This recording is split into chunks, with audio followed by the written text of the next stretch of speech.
Hello, and thank you for joining us today on the Gentle Art of Crushing It show, where we focus on learning and sharing with our listeners all there is to know about how to create success in our lives.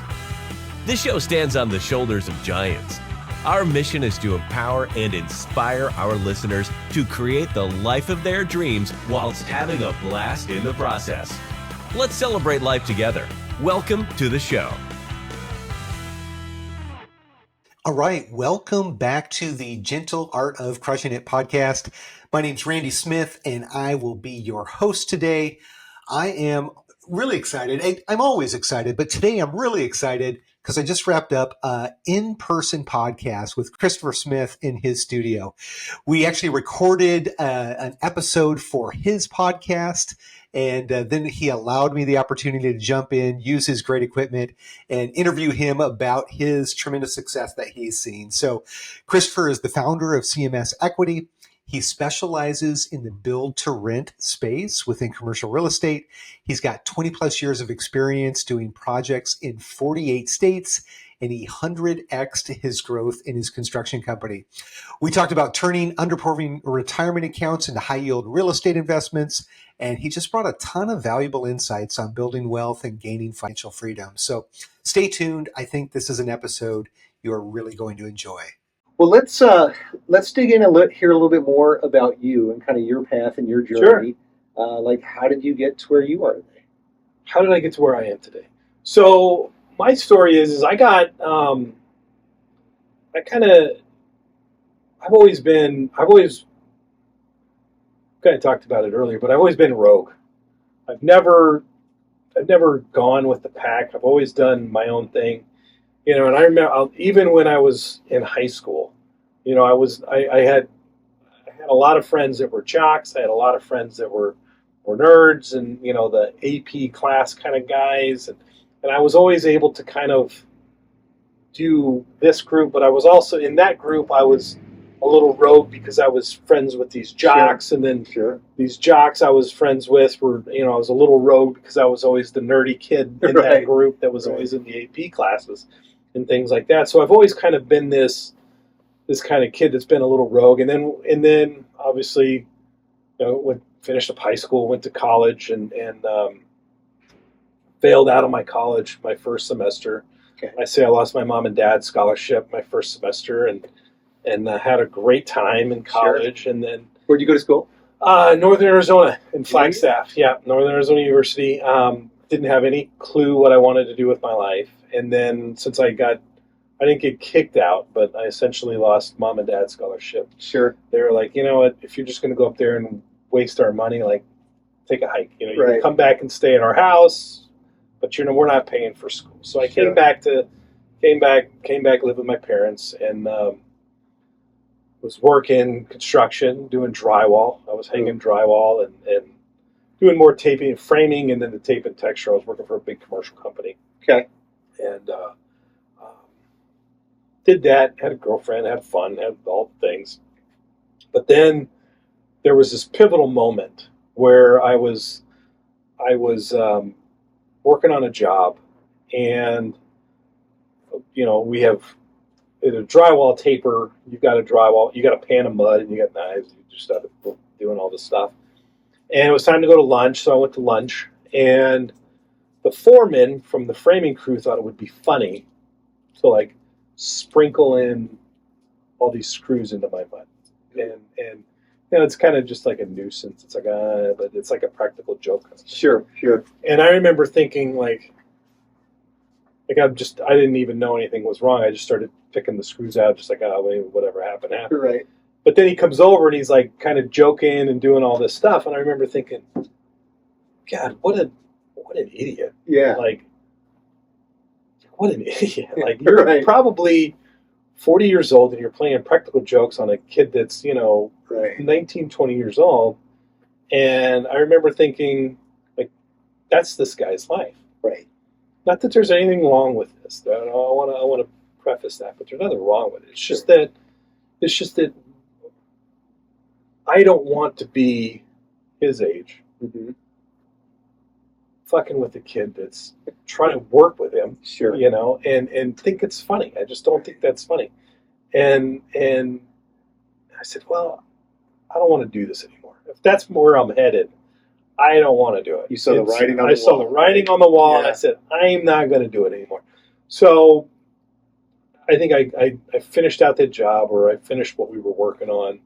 And I told the guy that I was working for, I said, listen, man, I'm just going to quit. I'm not going to do this anymore. And he was like, yeah, cool. All right, fine. Good to, I get it.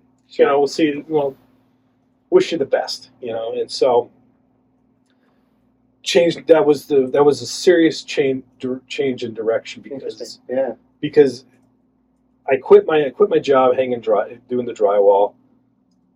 At the time, I think I was doing like one class at the community college at night. Okay. Just kind of trying to, the stupid kid, not really knowing which direction to go, right? Yeah. And so, but then I changed my whole mindset almost in that moment and quit the job, got a job at night working at Olive Garden, waiting tables. Okay. Started taking a full boat of classes, a full semester of classes at the community college. Sure. And just said, nope, boom, I want to go do this instead. I don't know the exact direction, but I know I'm not going to do this, and this is the direction I'm headed, so I'm going to, boom, change directions. So change directions pretty quick. And what were you going to school for? Nothing. Okay. Okay, just taking classes. Just taking classes. Yeah, so, I'm taking the basic classes, like the histories and the Englishes, all and the study stuff. The stuff that would easily transfer into any university at a 100 level course and that kind of stuff. So did that for 2 semesters, a full year, and then said, okay, it's time for me to go back to school. So quit my job, went all the way back up to NAU, took out student loans, did that kind of stuff, and started my college career. And at the time I was in the communications college. And that was really good. I had a great time, but it really wasn't. I didn't fit in with that group. And then at the time, my dad was in construction. He was a construction manager for a big company here locally, and now they were global at one point. But big project man, senior project manager for them, and he just started the construction company, MS Square. And I said, well, maybe one day I'll take over the business, right? Who knows? Sure. And so I'll go into the construction management school and go take construction management class. Okay. And so I went to the one class, and I was like, these are my people. Yeah.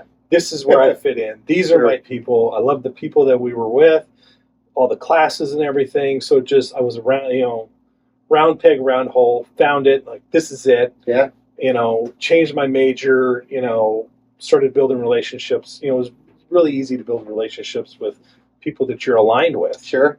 So we're building, got relationships with my teachers and all the professors and everybody, and, business minor, started going to business school and just really figured it out. Sure. And then after I finished school, I actually had a whole semester left, but I had mounted a massive amount of debt, going to school. I had, the last couple months, I put my apartment on a Visa card.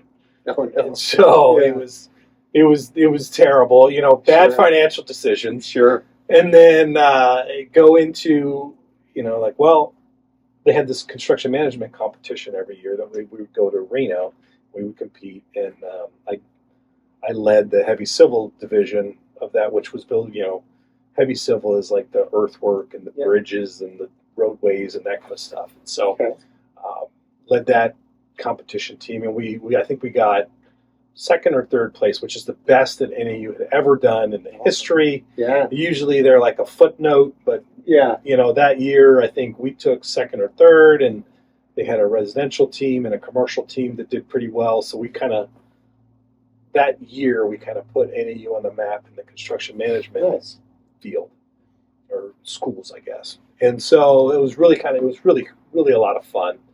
Made a lot of great connections and friends and things like that. And the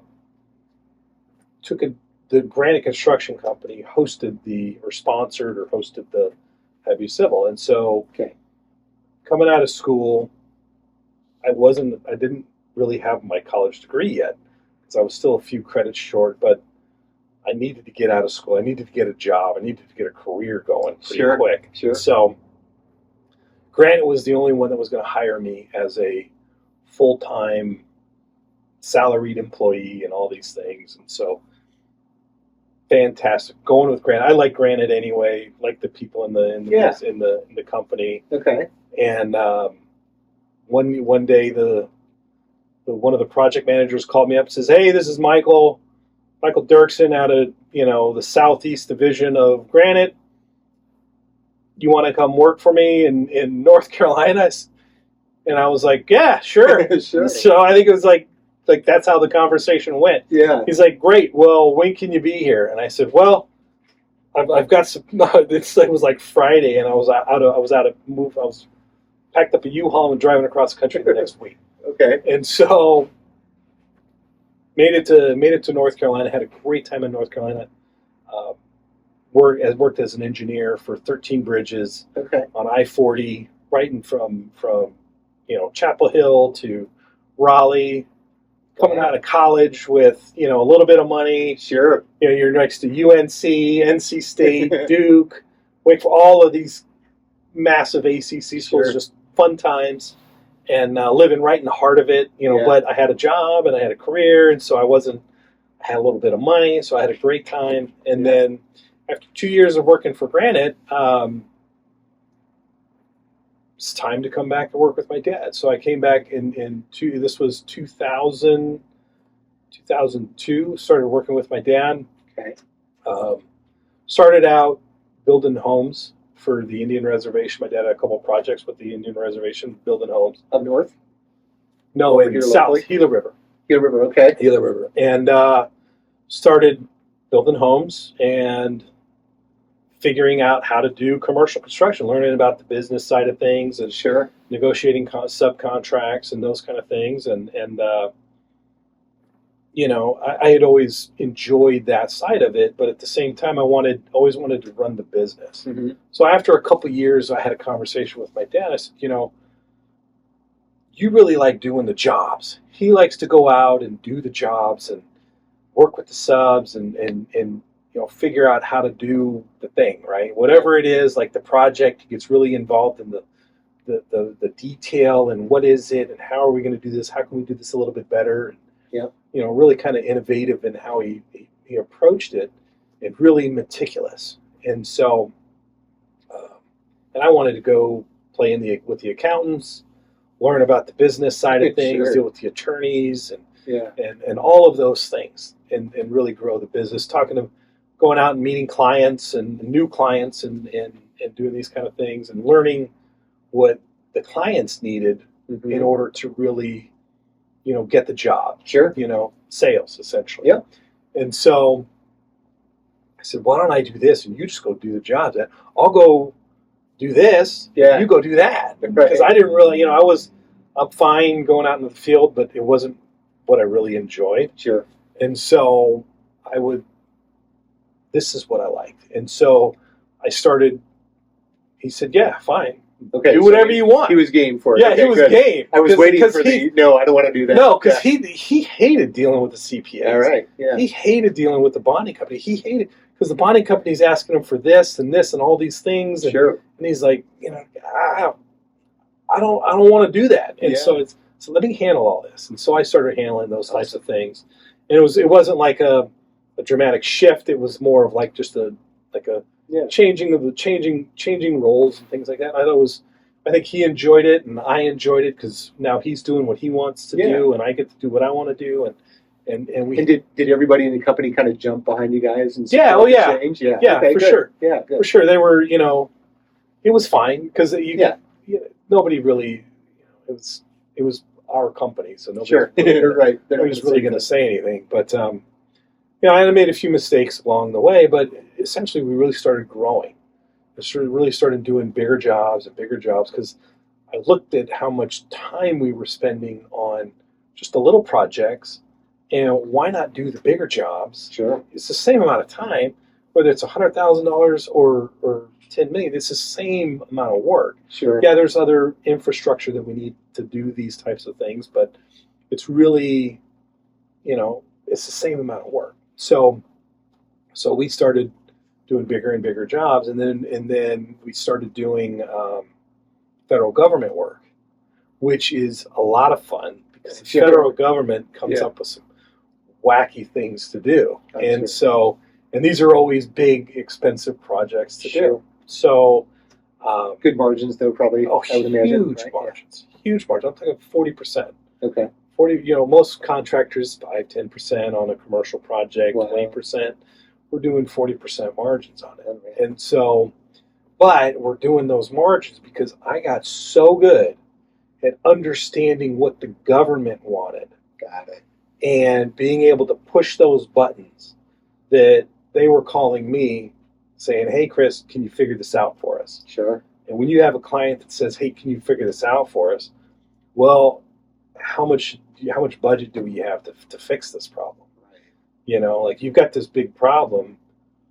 I can find a solution, right. But is our budget $1,000 or is it $10 million? Right. What's our budget? What are we dealing with? Right. And then the next question I always asked was, well, what if that's not enough? Mm-hmm. Good question. If somebody says, well, I've got 200,000. Well, what if that's not enough? Sure. Can you go get more? Great question. And the government is one of the few clients that prints their own money. They just go get more. They just go get more. Sure. And so I said, well, this is great. And I figured out how, but I also understood them. I also understood what they needed to get their job done well.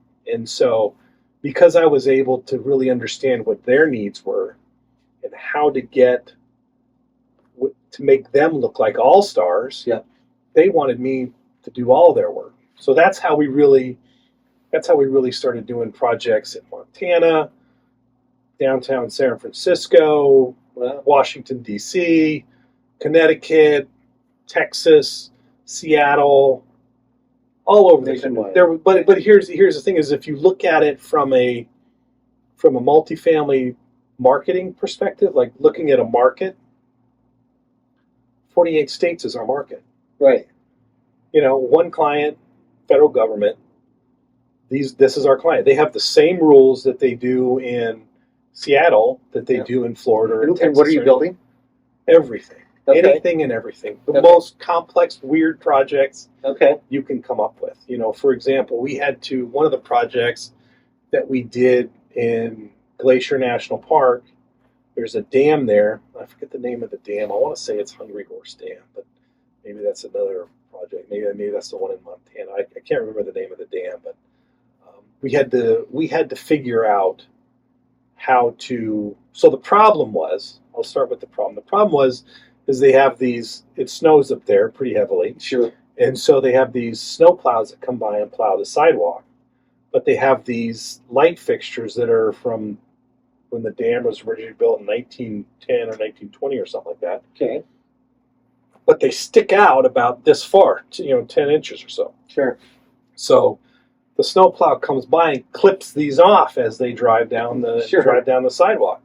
So we have to figure out how to make these lights flush, but they need to look like they're from 1920. Okay. And they need to be LED. Okay. And so energy efficient, yeah. So we figure it out, right? What's the solution? So we budget these things for, I think it was, we said, I don't know, what is it, $1,500 a light, and so we got the contract, we got the award, and so, but we presented it in a way that says, this is our solution, this is what it's going to cost. Yep. And then through the process, we said, well, we figured out a better way, right? We used our ingenuity and things like that, and it was a fixed price contract. Got it. So we're going to get paid X dollars. If it costs us $2,000 to make the light, we're out. But it ended up only costing us about $100 a light. Wow. So we capture all of that because we figured out a better way. Sure. Here we are, and then we just happened to go up in wintertime and put these lights on.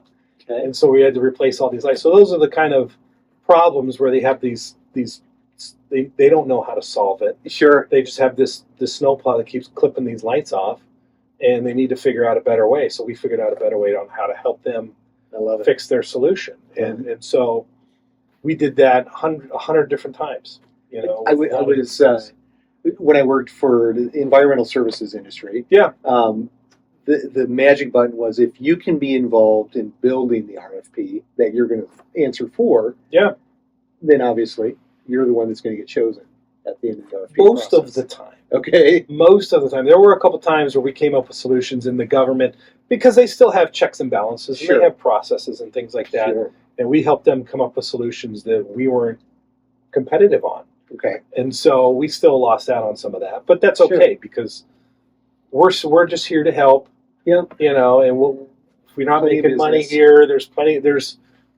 I got a report twice a week of every construction and maintenance project that got bid, and Wow. that was bid in the next 30 days. And that report was anywhere in the fiscal year. Their fiscal year ends, I think it's either August 31st or September 31st. It's one of those days. But it would, a month before, it would grow to like 60 or 80 pages.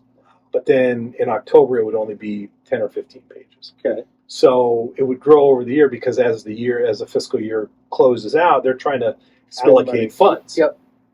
And so just got really great at understanding what these contractors officers needed, how to talk to them, and how to talk to them to get them what they needed Sure. to get the job done. And because they're contract managers, they're paper pushers, and they just need I's dotted and T's crossed. Yep. And that's my job. Okay. And so to make sure that we had all of that covered, and then I can go into the details. I'm sure. Later, I'm sure. but, Yeah. we don't have enough time for that today, but no, it was just a great experience. And then in 2018, my dad wanted to retire. Got it. And so after doing that for a lot of years, having a lot of fun, enormous amounts of success, just wanted to change. He wanted to retire, and I didn't want to do that anymore. Okay. And so that's how I got into the real estate side of things. And I'll never. Are you interested in real estate investing but don't know where to get started or think you don't have the time or money? Are you stuck in your W-2 because the golden handcuffs make it hard to walk away? If this sounds like you, check out impactequity.net and schedule some time to talk with the founder, Randy Smith. Randy went from massive income to leaving his W-2 through passive income, and he can help you do the same. www.impactequity.net. Never forget, I woke up, I was taking a nap on a Sunday afternoon, and wake up and there's like a commercial for real estate investing 101 class kind of deal. And so you've been there, done that, gone down those rabbit holes. And so I go to this thing, and then they teach you how to fix and flip and do all these things and buy all this expensive coaching. Sure. And then in hindsight, I think, well, that was stupid for me to invest all that money. Sure. But still made some good connections out of it. People that I still talk to today. Right. And some good mentors. I got some good mentors out of it. And Okay. so that was kind of the impetus of that. And then started fixing and flipping, homes in Paradise Valley. Okay. Buying them for $700,000, $800,000, $1 million, and investing $500,000 to $1 million into them, and then selling them. Okay. And did that for a couple years, and then bought a couple small multifamily properties, and kind of got that, cash flow side of things. Sure. And then tried the short-term rental piece, and then a couple years ago, I just said, this isn't really what I want to be doing. I don't want to be doing fix and flips, and coming from a commercial industry into now basically doing home renovations. That's a night and day difference. Like my expectations were commercial grade, Right. I'm going to hire a sub that has an accounts payable, accounts receivable department, and I can, Sure. they have crews and things like that. Now it's changed, and I'm hiring guys that work out of the back of their trucks. Yeah. Well, they don't communicate very well. Sure. And, I'm expecting him to show up on a job site, and now found out he's fishing. Right. And it's like, well, Right. it's like, oh, well, I don't need any more money this week. And I'm Right. like, well, I need to get my job done. Sure. And so that really frustrated me. Yeah. And it really, making that understanding that this is like, I need to change my brain. Sure. Because this is now how things are getting done. And it hasn't sat well with me. So a couple years ago, I just decided, I need to go back to doing what the intent was, is to do new development. Sure. And so go do new commercial development, and started looking at property, started looking at land, started doing things, bought a couple pieces of property. They're now for sale, or we're under contract to close. But I partnered with a company out of Northern California, do a LIHTC project. We're coming in as kind of helping them out with some of the LIHTC pieces that they need, some nonprofit stuff, and kind of helping them check their boxes and doing those kind of things. And so kind of getting that kind of situated. And then I had this last year, I had a whale of a project come. Okay. Perfect. Great project. I know I could do the project I could build it, right? Yeah. I could do it. I understood enough about the real estate side, about the development stuff, Sure. To understand how to develop it. And this is the Florida project? This is the Florida project, okay. Yeah. And so, but then the capital stack, I hit the capital stack and I go, holy shit, I got to raise $26 million in equity. Sure. And I got 3 months to do it. And so I'm doing everything I can to call everybody I know, hey, look for money, do this. I need $26 million. Everybody kind of laughs. And Sure. So, right. Come on. But then after all of that, I'm, like, shit, not able to execute on, pull out of escrow, get our earnest money back. Okay, so you did get your money back. You didn't have to go hard on it? No. We didn't. Well, no. It was coming down to the wire, and I said, can't do it. You got to take that deep breath and just say, shit, I didn't win this time. And did you have investor capital at all? I had some soft commits, but I wasn't ready to say send it until I knew we were going to close. If I had 26 million soft commits, I would have said, let's do it. Sure. Wire that money tomorrow or you're out, kind of thing. And so, so it kind of, you take the hit and you're like, it wasn't a loss, but it wasn't a win either. So what went right and what can we do better, and those kind of things. And so I said, in 3 months, I built some good relationships with some huge private equity guys. Okay. And that's a huge positive to come out of that. Because a week after we had pulled out, I had a term sheet come in the email, and God damn it, it was just a week late. Sure. And so, and the terms weren't perfect. Of course. They were negotiable, I felt like, but it was done. Sure. It was done. And I said, holy cow, so built some good relationships, and then I kind of took a step back and said, okay, well, let's kind of revisit this. Let's go build relationships, find the right people that are aligned in what we're trying to accomplish here. Yeah. And so the next time I have a project like that, I'm only making 10 or 15 calls, not 100 calls. Sure. And not going, well, if you don't know somebody, who else does? Right. And I got to go, that kind of thing. So that was kind of how I kind of restructured things and kind of thought about it again. I said, okay, well, let's revisit this, but let's approach it from a different perspective. And that's how you and I got connected. Yep. Because I'm out here I actually Googled, I just went to Google and said real estate private equity companies, and just started knocking off the list, calling people, emailing people, and just reaching out. In the last week, I've actually physically driven out to different companies. That's right. Yeah. And just to meet people. Sure. I'm not pitching a deal. Right. I'm not coming to and I know what it's like to get pitched deals all the time. Yep. So I don't come to you with a deal. I come to you with like a relationship. How can I help you get to where you're at? And that was, Sure. and I thought this would be a great spot to kind of come together. Is just started this, Have just kind of conversation. reformulated our studio here. Got a Yeah. cool TV, got all this stuff. So I thought, why not just come and shoot the shit and record a podcast on both sides, I think it's great. and then kind of build a relationship. Yeah. So that was that's my story from high school to now. I love it. I love it. So that's, that's a hell of a journey. You've done a lot of interesting things. You've had a lot of success. Yeah. Certainly some bumps along the way, I would imagine. But, Sure. Just like here we are today. Yeah. And so the goal now is setting up private equity firm. Yep. And your goal is to go out and find projects that you can connect capital with your resources and do some deals. Yep. Right. So what does that look like? What are you chasing right now? What type of deal looks attractive to you? What markets are you looking at? All of that. Yeah. Well, right now I'm only looking. Well, I lied. I was going to say Phoenix, but Florida, anywhere that I love Texas markets. Okay.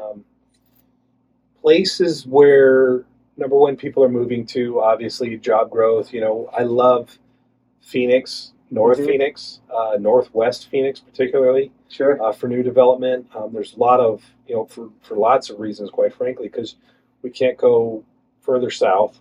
Yep. Because of the Indian Reservation. We can't go further east because of that Indian Reservation. So there's this tiny little corridor going out towards Gold Canyon that can kind of squeak out some new development out there. But everything is west and north. Mm-hmm. And if you look at the metrics along the 303, there's, Amazon has huge, warehouses out there. Walmart has distribution facilities out there. There's huge amounts of industrial growth over off the 303, which is way out west. Yep. And you go out towards Buckeye, Goodyear, same thing. Microsoft has huge plans for that. You go out north, you've got Taiwan Semiconductor. So, the moniker of Phoenix, depending on which circles you're in, is the Silicon Desert. Because, in COVID, everybody left California and moved to Nevada, Utah, and Arizona.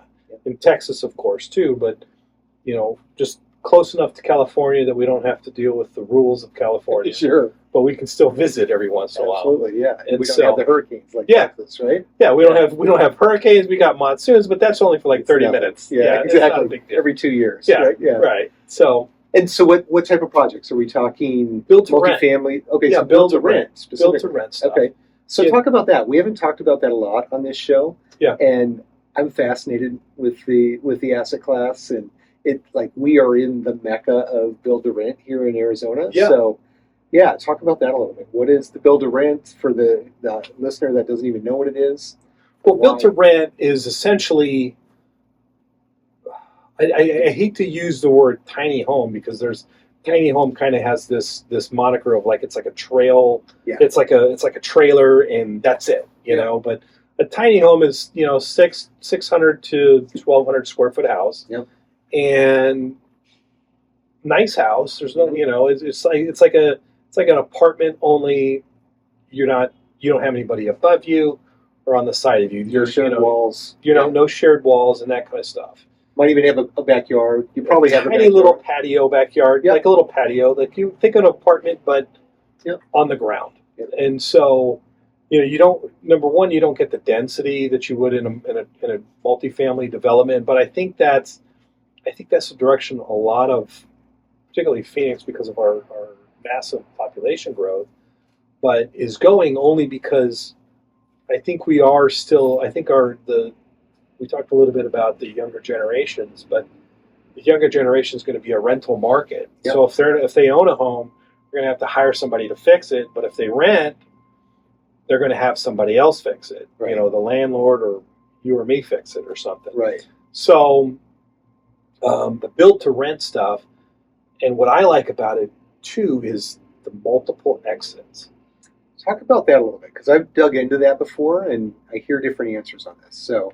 Yeah, well, it depends on the property, and it depends on how well your relationship is with the county and the state. Sure. The county and the city.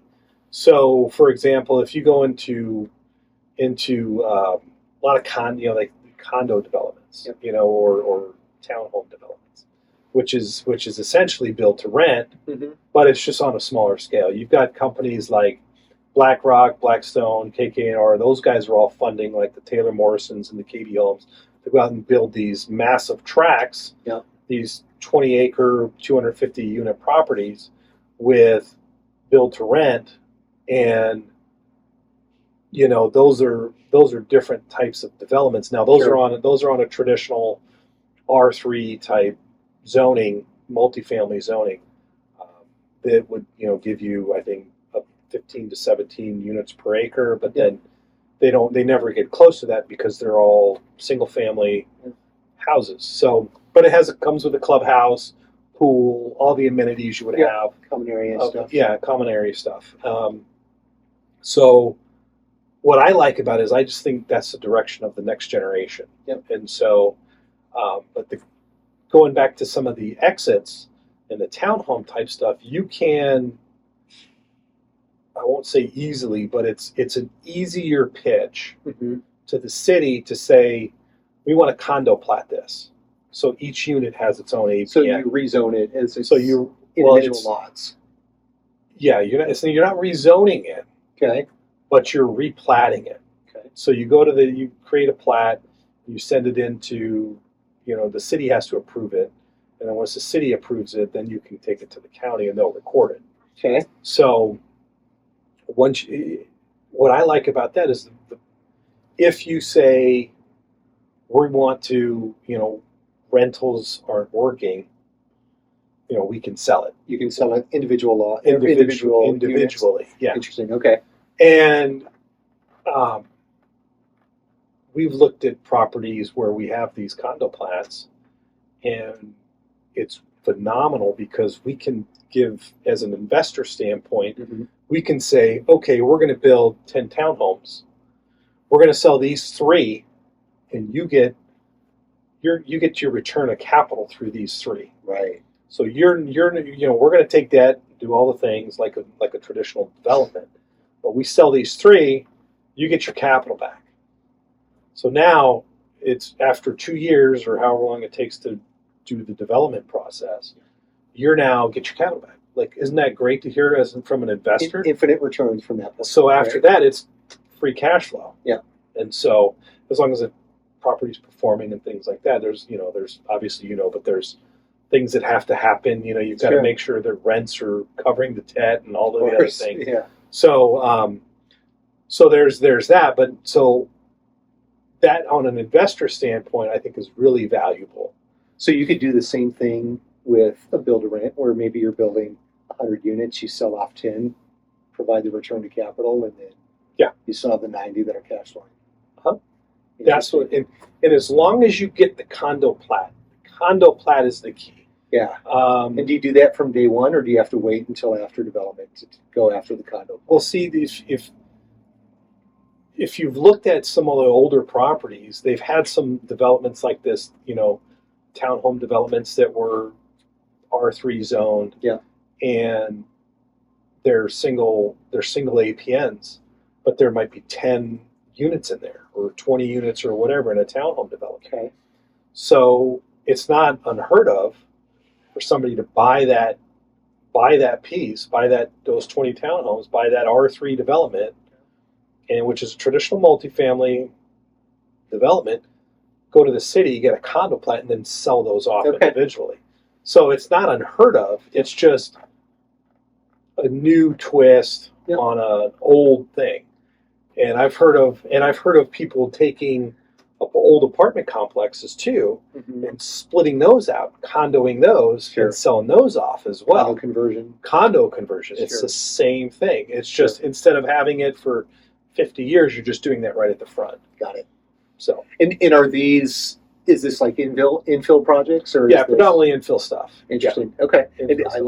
So can you share with the audience what infill means as well? Yeah, infill is just area that's been developed, and there might be one piece of dirt that's Right. undeveloped, or maybe it's, everything around it's R3 multifamily, and then you have like the one guy that didn't sell for Sure. 100 years that's still there, Right. finally passes on, and then now you've got an infill lot, and it might be zoned R16 or, for single family, but everything else around it is Yeah. R3, and you can easily go in and say everything is R3. We just needed R3, and boom, now you've got an infill lot. Yeah, and you're like the listener is probably driving by these all day long. All day long. And seeing them everywhere. Like All day long. I had a plot of land that I drove by for 10 years, and I'm like, oh my, that would be perfect for either self-storage or maybe just a strip of single-family homes. And sure enough, self-storage went up there. Yeah. 8 years I was driving past that thing, and now somebody finally pulled the trigger.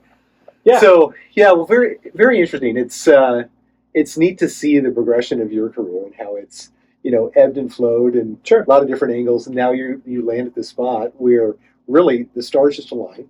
You have all of your experience over many, many years and different facets are all coming together to create this opportunity, not just for you. You're actually starting a private equity firm, or you've started a private equity firm that's going to make these type of investments available to investors. Is that correct?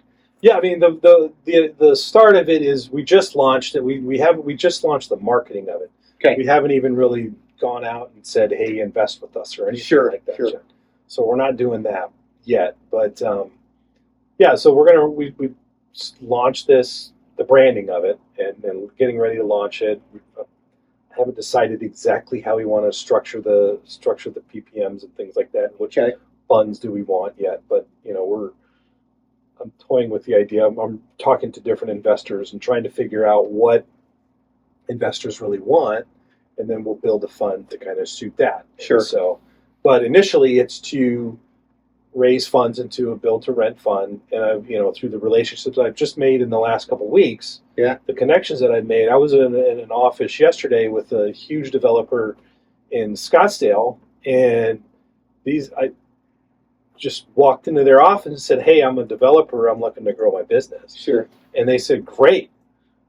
Okay. You want to do some build to rent?" And I said, "Let's sit down and talk about it." And we sat down in their conference room, and I talked to their CFO for half hour about the various projects that they're doing now, and what they believe in it and how they're doing things. And I said, "This might be a good, I'm going to keep in touch with you, and when I have something, we'll sit down and we'll sit down and talk about it, how we can partner up and do this together." So, there's just, and that's just from going around, and I saw shaking hands and kissing babies, because that's it. hustling, just driving around. I mean, it sucks because it's hot outside, and it's worse because you drive from here. You get in your car, and it finally starts cooling off, and you get out, and but you've lived there. I do indeed. But so it's not the easiest thing, but I love it because I'm actually going out there and connecting with people that I want to do business with in the future, and it's and I think showing up with the idea of, what are you guys working on? Right. How can I help? Right. This is what I'm trying to do. Is there any kind of synergy here where we can work together? And every meeting, every time I walk in, it's not always like that. It's a lot of time. It's like, yeah, cool. You want to talk to Josh, or you want to talk to Peter or somebody, and they're out to lunch or whatever, and they don't really want to talk to you. So there's a lot of that. But at the same time, you get great meetings with CFOs that are like, "Hey, we're hungry for this." Right. And so it's like, all right, cool. I like it. And going back to what we discussed earlier, like now is the time to be investing in real estate with the way the market is. So, well, if the listeners were intrigued and want to learn more about what you're doing and stay in contact with you, how could they find you? Yeah, redgravitycapital.com is we just launched the website, I think, a week and a half ago. Okay. So I don't know that our systems are all on all cylinders, but I think so. Sure. So I think there's a form there you can connect with us there, and you reach out to me directly. I mean, that connects right into me. So I love it. You can book a call. I think there's a link on there to book a call with me. So if you're interested in it, you can book a call with me, and it's a nice little 15-minute introduction. And I'd love to talk to anybody that interested in investing or interested in build to rent, or Maybe you've got some land that you're not sure what to do with. Sure. Maybe it's maybe it's a built to rent. Maybe it's not. Maybe you just don't know what to do. Yeah. With it. That could be a resource for you. I love it. So that's redgravitycapital.com. Very good. And So I do have a few questions I'd like to ask everybody Yeah, before I sure. wrap up podcast. Let's do it. So a couple of serious ones, but then Okay. a couple of fun ones as well. So the audience is the newer passive investor. So folks that are getting ready to place their first, or let's say the first 10 LP investments. okay. So what type of resources or educational materials could you suggest to them so they can learn more? Maybe it's short-term or build to rent, maybe it's something else, but any educational resources that could be a good fit for the new guys. Honestly, when you had mentioned the 80-point checklist, that to me was, I seriously want that, because Okay. I want to know what that is, because I want to share that. Sure. Because I think that even when I first started passive investing, I had no idea. And everybody Okay. you get so excited about investors, like, fuck it, yeah, here's the money. Right. But, having an actual list of Sure. these are these are the things you want to ask. Yeah. These are the things that you really want to. So I'm intrigued by that, but Okay. because I haven't seen the list, but I Right. think that would be a good resource. Okay. And so, obviously I want to share it, and I'll share it with my group. Sounds if great. that's okay, because I think that's important for passive investors to know. Like, these are the things that you should know. Absolutely. And no matter what the dollar is, I was on a pitch yesterday where it was extremely, in my mind, it was extremely. $7,500 was the basis, Okay. and he was only asking for 45, but he wanted 6 investors at 7,500, and it was a passive investment, and he was going to return at the minimum. He was going to guarantee a 30%, Okay. but it could have been upwards of 90%. I was like, I don't know. Okay. It just wasn't my cup of tea. But Sure. at the same time, understand the deal. Right. But you've got a Understand buy what box as well, which Yeah. you can compare it to, and Yeah. whether it fits your investment know goals, what right? you're investing in. Yeah. Know the investment, and don't really understand it. Not Yeah. that you need to understand all the nooks and crannies and then all the little detail, the minutia, but really understand what it is. And I think I've listened to a lot of pitches, and a lot of investors go into the extreme detail, which is good. Yeah. But they lose the big picture. Yeah. What's the big picture? What's the story? What's the real story? Like, Yeah. okay, we're buying this apartment complex. We're going to have the price of it is $10 million. We're going to invest $5 million in value add stuff. Yep. And so our basis is going to be $15 million, and we're going to sell it for 20 Right. in 5 years or Right. 7 years or whatever it is. Just tell that story. So that's maybe that's probably No, I a think lot that's of great. answer there. No, I think it's great. So the 80-point due diligence checklist that he referenced is something that we have. And just reach out. We'll get it to you. I'll get it to you, of course. Yeah, and, please do. Make it available to anybody. So, all right. So we talk about due diligence. Yeah. What is a due diligence question that you ask that maybe the newer investor might not be asking, or might not even know to ask?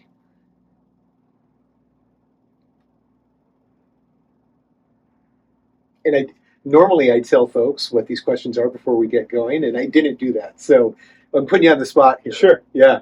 Well, no, I mean, when I invest passively, I look at it. Number one, do I understand it? Yeah. And then number two, I underwrite it as if I'm doing the deal too. So, but if I'm investing in a real estate project, I feel like I might have a little bit more knowledge than most. So when I Sure. underwrite it, it's